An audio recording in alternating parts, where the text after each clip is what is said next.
ఓం మహాగణాధిపతయే నమః. ఓం గురుభ్యో నమః. ఓం శ్రీమాత్రే నమః. పరమేశ్వర స్వరూపమైనటువంటి జ్యోతిష, వాస్తు మరియు ఇతర అనేకమైనటువంటి శాస్త్రములను మనకు అందించినటువంటి మహర్షులకి నమస్కారం. హయగ్రీవ హయగ్రీవ హయగ్రీవేతి యో వదేత్ తస్య నిస్సరసేవాని జన్హుకన్యా ప్రవాహవత్. అరుణాం కరుణాతరంగితాక్షీం ధృతపాశాంకుశపుష్పబాణచాపాం అనిమాదిభిరావృతాం మయూకైః అహమిత్యేవ విభావయే భవానీం. శ్రీమాత్రే నమః. 2027 6th మంత్ నుంచి ఈ జాబ్ రిలేటెడ్ సంబంధించిన విషయాల్లో అప్పటికల్లా ఆ సంవత్సరం కల్లా అంటే ఇక్కడ నుంచి సరిగ్గా 4 yearsలో ఎటువంటి మార్పులు రాబోతున్నాయి అంటే దానికి మనం ఎలా సిద్ధంగా ఉండాలి, మనకి మనమే ఓన్గా ఒకరి కింద జాబ్ చేయడం కాకుండా ఓన్గా ఏం చేసుకోగలం అనే దాని మీదే, ఓన్గా జాబ్ని ఎలా క్రియేట్ చేసుకోగలము, ఇంట్లో ఉండి ఎలా చేసుకోగలము, సొంతంగా మనం ఏం చేయగలం అనే దాని మీద మనం కాన్సన్ట్రేషన్ చేయాలి. బికాజ్ ఆఫ్ శాటర్న్ అంటే కర్మకారకుడు ఉద్యోగాన్ని కానీ వ్యాపారాన్ని కానీ ఇచ్చేటువంటి శని భగవానుడు నీచ పొందుతున్నాడు. కాబట్టి ఈ జాగ్రత్త ఖచ్చితంగా పాటించాలి అని చెప్పి నేను చెప్పడం జరిగింది. అయితే ఇక్కడ చాలామంది ఆ వీడియోస్ చేసిన తర్వాత అడగడం జరిగింది నన్ను, సార్ మరి ఈ 4 సంవత్సరాలు మేము ఎటువంటి జాగ్రత్త తీసుకోవాలి, ఏ విషయాలు జాగ్రత్తగా ఉండాలి, ఏ దేవత ఆరాధన చేసుకుంటే మాకు ఈ 4 years ఆఫ్ జర్నీలో 2027 6th మంత్ నుంచి మీకు శని నీచ స్థానంలో ఉన్నాడు కాబట్టి అప్పటికల్లా మనం సిద్ధంగా ఉండాలి, మనకు మనమే చేసుకోవడం అని అన్నారు. ఈ 4 years ఆఫ్ జర్నీ ఉంది. ఈ జర్నీలో మేము ఎటువంటి జాగ్రత్తలు తీసుకుంటే ఎలా వెళ్తే బాగుంటుందని అడగడం జరిగింది. చాలామంది అడిగారు. కాబట్టి చాలామంది అడిగిన దానికి నేను ఒక్కొక్క రాశికి ఎలాంటి నిర్ణయాలు కానీ జాగ్రత్తలు కానీ ఏ వైపు డైరెక్షన్ వెళ్తే బాగుంటుందని చెప్దామని చెప్పి డిసైడ్ అయ్యాను. కాకపోతే నేను చెప్తుంది నేనైనప్పటికీ కూడా చెప్పేస్తుంది సాక్షాత్ లలిత అమ్మవారిగా భావిస్తూ ఒక్కొక్క వృశ్చిక రాశి, వృశ్చిక లగ్నం, మీరు ఈ 4.5 yearsలో మీరు ఓన్గా ఎస్టాబ్లిష్మెంట్ అవ్వాలి, ఫైనాన్షియల్గా గ్రోత్ అవ్వాలి అంటే మీరు అసలు వేటి మూలంగా ధనయోగాలు ఉన్నాయి. ఫస్ట్ అసలు ఈ 4.5 yearsలో తీసుకోవాల్సిన జాగ్రత్తలు ఏమిటి అని చెప్పి చూసుకున్నట్లయితే, ఫస్ట్ ఆఫ్ ఆల్ ఈ 4 yearsలో క్రియేటివ్ రిలేటెడ్ వాటిల్లో, అందులో మొదటి 1.5 yearలో క్రియేటివ్ రిలేటెడ్ సంబంధించిన వాటిల్లో ధనం పెట్టేటప్పుడు కాస్త జాగ్రత్తగా ఉండండి. ఫస్ట్ గుర్తుపెట్టుకోండి. రెండవది ఏంటంటే చేసేటువంటి జాబ్స్ సంబంధించిన విషయంలో తొందరపడి మానేయకండి. ఇక్కడ ఎందుకంటే ఈ 1.5 yearలో మొత్తం 4 yearsలో ఈ 1.5 yearలో తెలియకుండా ఈ మిస్టేక్ చేస్తారు. ఎప్పుడైనా సరే గుర్తుపెట్టుకుంటే రెగ్యులర్ ఇన్కమ్ ఏదైతే ఉంటుందో, రెగ్యులర్గా వచ్చే ఇన్కమ్ ఎక్కడైనా ఆగింది అంటే అది ఫిల్ చేసుకోవడానికి అప్పు రూపంలోనూ ఇంకో రూపంలో అది తెచ్చుకోవడం వల్ల ఇంకొంచెం వెనక్కి వెళ్తూ ఉంటాం మనం. కాబట్టి ఈ విషయాల్లో చాలా జాగ్రత్తగా ఉండండి. ఇక రెండవది ఏంటంటే ఇక్కడ మీ యొక్క జీవిత భాగస్వామి పేరు మీద ఏదైనా ఇన్వెస్ట్మెంట్స్ చేయండి. దీని ద్వారా మీకు గ్రోత్ అనేటువంటిది పెరగనుంది. అంటే ఈ శని ఫస్ట్ 1.5 year గురించి మాత్రమే నేను మాట్లాడుతున్నాను. అలాగే 1.5 year తర్వాత నెక్స్ట్ 2.5 years, మొత్తం 4 yearsలో నెక్స్ట్ 2.5 yearsలో మీరు అప్పులు ఇవ్వడం తీసుకోవడం అసలు చేయకండి, గుర్తుపెట్టుకోండి.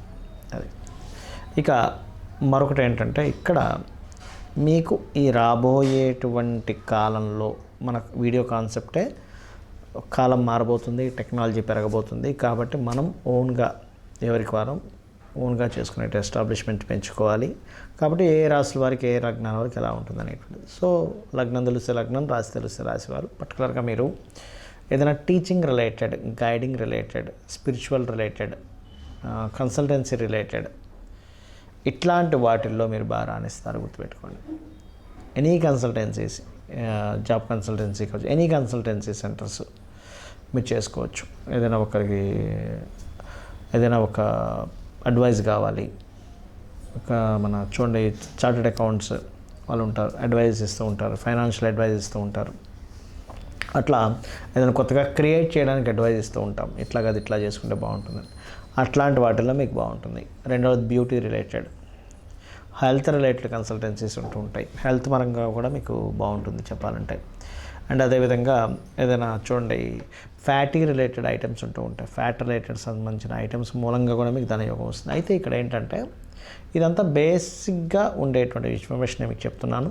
కానీ మీ పర్సనల్ చార్ట్లో సెకండ్ లార్డ్ ఇంకెవరితో కంజాయిన్ అయ్యాడు కాబట్టి ఉన్నాడు అనే దాన్ని బట్టి మీకు ఇంకా ఆప్షన్స్ పెరుగుతూ ఉంటాయి. యాక్చువల్గా ఆప్షన్స్ పెరగడము ఏదైతే ఇంకా బెస్ట్ అనేటువంటిది తెలుస్తూ ఉంటుంది ఈ రకంగా. అయితే దీనికంటే ముందుగా మీరు తెలుసుకోవాల్సింది ఏంటంటే అసలు మీ జన్మజాతకంలో బిజినెస్ యోగం ఉందా లేదా. మరి బిజినెస్ యోగం లేకపోతే ఏం చేయాలంటూ ఉంటారు. దీన్ని ఎప్పుడు గుర్తుపెట్టుకోండి, మనం క్రియేట్ చేసుకోవచ్చు యోగాన్ని. మనం ఎలా పుట్టామో అలాగే బ్రతకాలని రూల్ లేదు. మనం పాస్ట్ లైఫ్లో చేసినటువంటి కర్మ ఆధారంగా మనకి జన్మ వస్తుంది. కానీ ఇక్కడ మనం చేసే సాధన ద్వారా మనం ఉన్నటువంటి జన్మని మరింత అద్భుతంగా మార్చుకోవచ్చు. మరి మీ ఫైనాన్షియల్ గ్రోత్ పెరగాలి అంటే ఇటువంటి పరిహారం చేసుకోవాలి అంటే నవగ్రహాల్లో పర్టికులర్గా కుజ రవి గుర్తుపెట్టుకోండి, కుజ రవి గ్రహాల దగ్గర దీపారాధన చేయండి.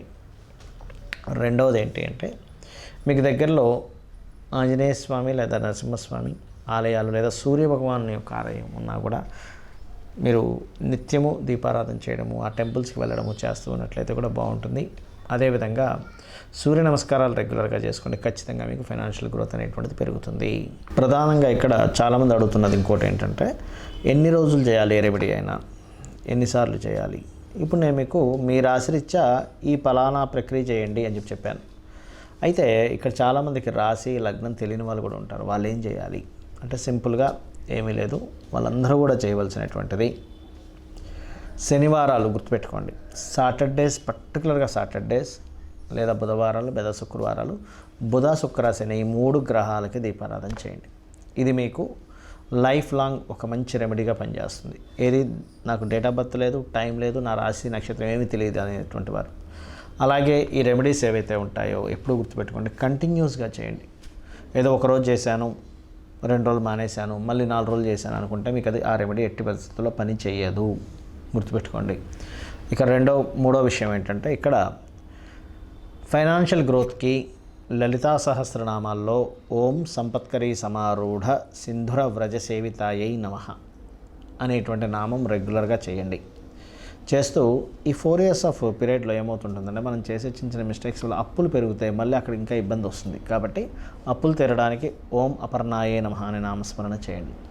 ఇక ఈ రెండింటితో పాటు ముఖ్యంగా మీరు నేను ఇందాక చెప్పినట్టుగా నవగ్రహాల చుట్టూ ఏదైతే శుక్ర బుధ శని గ్రహాల దగ్గర దీపారాధన చేయమని చెప్పాను, అది ఎర్లీ మార్నింగ్ చేయొచ్చు, 6:30 to 7 or 8, మొత్తం మీద 11 o'clock లోపల చేయొచ్చు. అదేవిధంగా ఇక్కడ మరొక విషయం ఏంటంటే గోశాల ఉన్నట్లయితే గోశాలకు వెళ్ళి పిడికెడు బెల్లం పెట్టండి. ఇవన్నీ ఏం చేస్తుంటాయంటే మీకు తెలియకుండానే శని యొక్క ప్రభావాన్ని తగ్గిస్తూ ఉంటుంది, అది గుర్తుపెట్టుకోండి. అదేవిధంగా మరొక విషయం ఏంటంటే ఇంట్లో పొరపాటును కూడా మీరు వెస్ట్ వాల్ అంటారు, అంటే శని ఇచ్చేటువంటి రిజల్ట్స్లో మనకి అష్టదిక్కుల్లో నవగ్రహాలు ఉంటాయి. ఎలా అంటే ఈశాన్యానికి గురుకేతువులు, తూర్పుకి సూర్యుడు, ఆగ్నేయానికి శుక్రుడు, దక్షిణానికి కుజుడు, నైరుతికి రాహు, పడమరకి శని, వాయువ్యానికి చంద్రుడు, ఉత్తరానికి బుధుడు అని. శని స్థానం మనం ఇక్కడ ఏమని చెప్పుకున్నాము, పడమర స్థానం. ఈ పడమర భాగంలో పొరపాటున మీకు ఏదైనా బాత్రూమ్స్ కానీ ఉంటే వెస్ట్ సెంటర్లో ఫస్ట్ దానికి చుట్టూ ఒక చిన్న బ్రాస్ పట్టీ లాంటిది వేయండి. ఎందుకంటే ఇక్కడ మనం అన్ని వేస్ నుంచి మనం శని యొక్క ప్రభావం బాగుండేలా చూసుకోవాలి. అలాగే రెండవ విషయం ఏంటంటే మీరు లైఫ్లో గెయిన్స్ అండ్ ప్రాఫిట్స్ బాగా రావాలి మీ లైఫ్లో. ఎందుకంటే ఈ 4 years ఆఫ్ పీరియడ్లో మీరు మీకంటూ సొంత ప్రపంచాన్ని సొంతంగా క్రియేట్ చేసుకోబోతున్నారు, మీ ఓన్ వరల్డ్, ఎవరి మీద ఆధారపడకుండా.